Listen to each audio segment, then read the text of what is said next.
नमस्कार, आदाब। मेरा नाम है पथिक और किताबी केबिन्स पर फिर एक बार आप सभी का बहुत-बहुत स्वागत है। आज मैं आपके साथ बात करने वाला हूँ हिंदी की ऐसी 3 किताबों के बारे में, 3 ऐसी प्रेम कहानियाँ जिनके साथ आप डेफ़िनेटली रिलेट करेंगे। इसमें से पहली किताब है जिसका नाम है कसब। कसब का अपने आप में मायना ही बहुत सुंदर है, जिसे हम कह सकते हैं कि क्या जाने, क्या पता। तो ऐसी अनसर्टेनिटीज़ के साथ एक ऐसा रोमांस जिसे हम बहुत हद तक फ़िल्मी कह सकते हैं, बॉलीवुड स्टाइल भी कह सकते हैं, क्योंकि मनोहर श्याम जोशी अपने आप में भी एक स्क्रिप्ट राइटर रह चुके हैं। उन्होंने बहुत सारी फ़िल्मों में भी अपना लेखन किया है, तो कहीं न कहीं एक फ़िल्मी टच आता है और ये एक ऐसी कहानी है जिसे हम शायद फ़िल्मी कह सकें या फिर एक किशोरावस्था का जो प्रेम होता है, ऐसी एक कहानी है जिसका मुख्य किरदार है देवी दत्त, जिसे डीडी कहा जाता है, और जो फीमेल लीड है जिनका नाम है मैत्रेयी पर उन्हें बेबी कहा जाता है। तो ये डीडी और बेबी की प्रेम कहानी है। ये एक ऐसी कहानी है जो आपको ओवर द टॉप थोड़ा फील करवा सकती है। आपको डीडीएलजे वाली जो एक फील है वो कहीं ना कहीं मिलेगी। सबसे जो एंटरटेनिंग स्टाइल कही जा सके इस किताब की वो ये है कि लिखते लिखते बीच में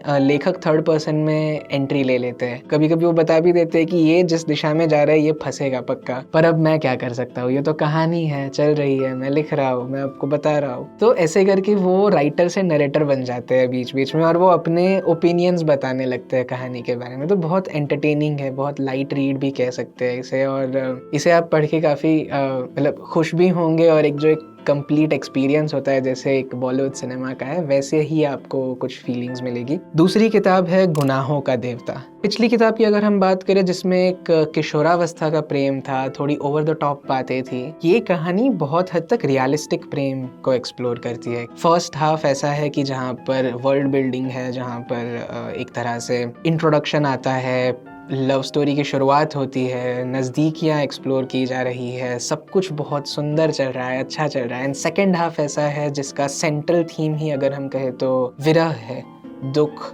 छूटना, दूर होते जाना। मुख्य तौर पर सुधा और चंदर की ये कहानी है। ये थोड़ी सी रियलिस्टिक इसीलिए भी कही जाती है क्योंकि अगर हम देखने जाए तो सुखांत नहीं कह सकते। ऐसा नहीं कि अंत में तो सब कुछ ठीक हो ही जाता है और सब खुश हो गए, ऐसा कहीं ना कहीं कुछ ना कुछ छूट रहा है, कुछ बाकी रहा है, पर प्रेम जो है वो मौजूद है।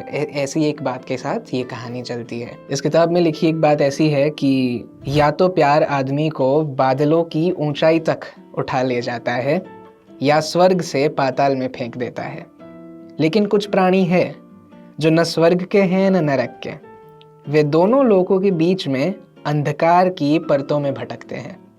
वे किसी को प्यार नहीं करते, छायाओं को पकड़ने का प्रयास करते हैं, या शायद प्यार करते हैं, या निरंतर नई अनुभूतियों के पीछे दीवाने रहते हैं और प्यार बिल्कुल ही नहीं करते। तो ये हो गई हमारी दूसरी किताब। और आखिरी किताब जो पर्सनली मेरी पसंदीदा किताब है इन तीनों में से अगर कंपेयर करके बताया जाए तो वो है नदी के द्वीप। अगर हम पहली किताब को वो कहे कि ग्लोरीफाइड लव, सेकेंड बुक जो है वो रियलिस्टिक लव है, तो ये वाली ऐसी है कि जिसे इंटेलेक्चुअलाइजेशन के बारे में कहा जा सकता है। अगर आप चीज़ों को बहुत अच्छे से समझते हो, देख पाते हो, जान पाते हो, तो शायद वही अपने आप में एक श्राप बन जाता है कि आप उसे ना ठीक तरह से कभी अप्रोच ही नहीं कर पाएंगे, पूरी तरह से उसे जी ही नहीं पाएंगे, क्योंकि वो कहते हैं ना कि प्रेम में एक फ्री फॉल लेना बहुत जरूरी हो जाता है, तो वो नहीं आ पाता। ये किताब में कहानी है 4 किरदारों की। ये चारों कैरेक्टर्स के अलग अलग ग्राफ है, पर कमाल की बात यह है कि उनकी साइकी के साथ इतनी सारी उधेड़-बुन की गई है कि हम